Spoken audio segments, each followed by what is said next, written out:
Robert Redford, before this bombing, was on Good Morning America, and he made a movie about the Weather Underground.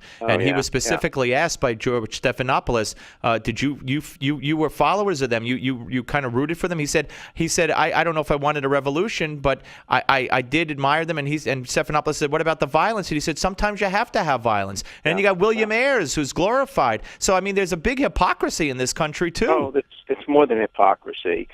You look at Kathy Boudin is now teaching at Columbia. Yes.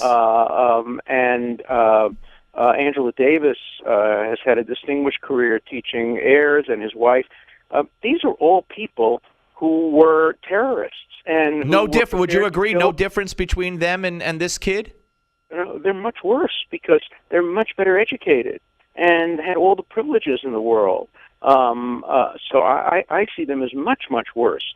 And I don't understand the way some people on the left glorify American terrorists without realizing that it's indistinguishable morally from the kinds of terrorism we're condemning here, and I just don't buy it. Absolutely. Alan Dershowitz, thank you so much for your time, so really appreciate it as always.